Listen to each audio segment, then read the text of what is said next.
আসসালামু আলাইকুম। আমি রুমা বলছি ঢাকা থেকে। কেমন আছেন সবাই? আশা করি ভালো আছেন। এই ব্লগটা আমার ফার্স্ট ব্লগ, আর আমার এই ফার্স্ট ব্লগে আপনাদের সবাইকে স্বাগত জানাই। আজকের ব্লগটা আমি সকাল সকাল শুরু করলাম। এখন সকাল প্রায় 7টার মতো বাজে। আমি জানালার পর্দা সরিয়ে জানালার গ্লাস খুলে দিয়েছি।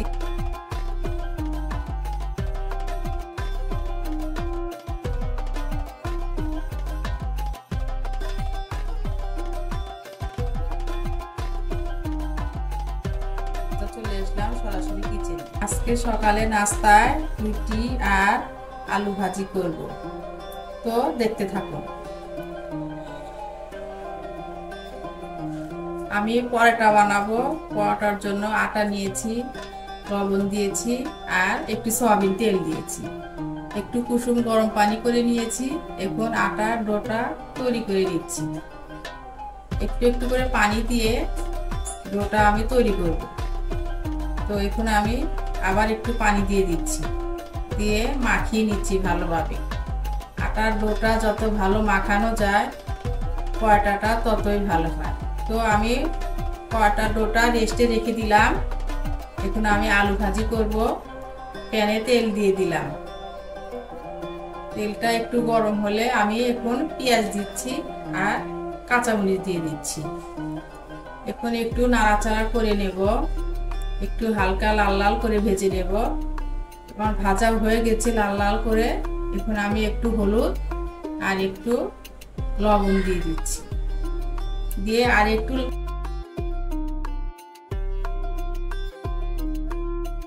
এখন আমি ভেজে আলুগুলা দিয়ে দিচ্ছি। আলুগুলা দিয়ে হলুদের সাথে মরিচের সাথে সুন্দর করে একটু নাড়াচাড়া করে নেব।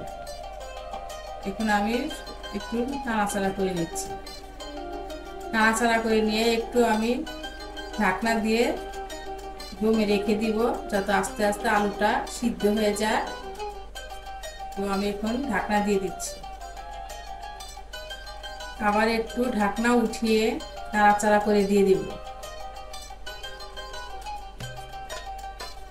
আলু ভাজি দেখতেছি একটু কেমন হলো, তা প্রায় হয়ে এসেছে। আর একটু পরে নামিয়ে ফেলবো ভালোভাবে। আর একটু তেলের সাথে মিশিয়ে নিচ্ছি।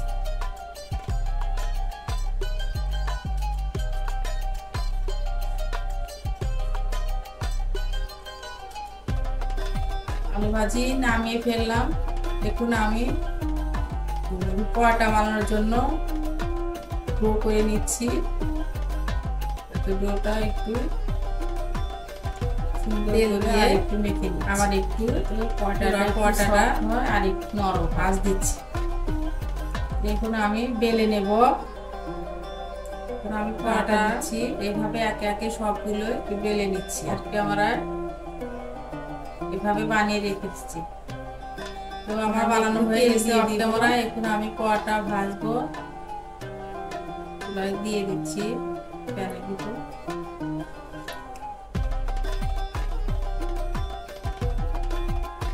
একটু লাল হলে আমি আবার একটু উল্টে দিব ওই পাশে, দেখতেছি লাল হয়েছে কিনা।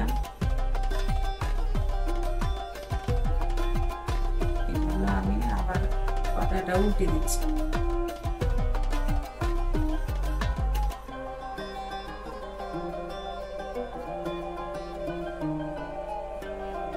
এখন আমি পরোটাটা উল্টে দিছি।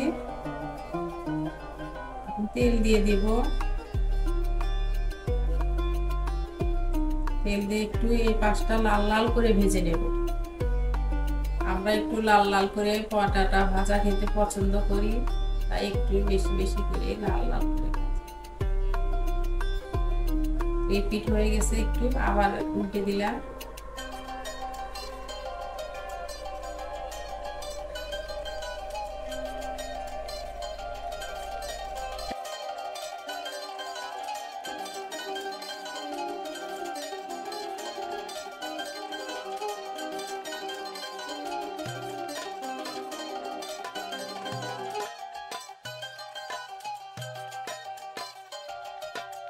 লাল হয়েছে কিনা, লাল হচ্ছে। এখন আমি পাশ করে পোয়াটা ভাজা হয়ে গেছে। এখন আমি চুলায় আমি আবার ডিম পোস্ট করে নেব।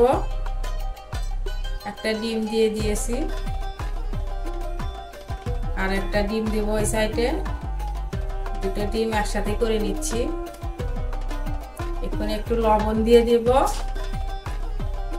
আপনাদের ভাইয়া একটু কাঁচা কাঁচা ডিমটা খেতে পছন্দ করে, নরমটা, আর আমি একটু শক্ত খেতে পছন্দ করি, তাই এখন আমার জন্য শক্ত করে ভাজবো আর আপনাদের ভাইয়ের জন্য একটু নরম করে রাখবো। আমি আবার উল্টে দেব। ডিম পোস্ট হয়ে গিয়েছে, চা বসিয়ে দিয়েছি, সবকিছু দিয়ে দিয়েছি, চিনি, চা পাতা, দুধ। এখন চা বলক করতেছে, আর একটু জাল করে নেব। চাটা একটু বেশিক্ষণ জাল দিলে আমার কাছে মনে হয় চাটা মজা লাগে। তো এখন আমি নাস্তা করে নেব। সকালে বৃষ্টি হচ্ছে, আপনাদের ভাইয়া অফিসে চলে গিয়েছে, ছেলে মেয়ে সবাই ঘুমাচ্ছে, কেউই স্কুলে যায় নাই, বাইরে খুবই বৃষ্টি হচ্ছে। সবাইকে বললাম যে আসো নাস্তা করো, সবাই বলছে যে আমরা পরে খাবো, তুমি খেয়ে নাও। কি আর করবো, কতক্ষণই বা বসে থাকবো ওদের জন্য, আমারও তো আরো কাজ আছে, এই জন্য আমি নাস্তা করে নিচ্ছি। নাস্তা আমি একাই খাচ্ছি। আমি সকালে নাস্তা পোয়াটা দিয়ে একটু চা দিয়ে খেতে পছন্দ করি। চার সাথে চিবিয়ে চিবিয়ে পোয়াটাটাই খেতেই পছন্দ করি। এভাবে প্রায় আমি খাই, আমার আর অন্য কিছুই লাগে না, চা হলেই চলে, আর কিছুই লাগে না, এভাবে খাই। আমি ইউটিউব জগতে একেবারেই নতুন, তো আমার কথায় কোনো ভুল ত্রুটি হলে প্লিজ ক্ষমা সুন্দর দৃষ্টিতে দেখবেন আপনারা।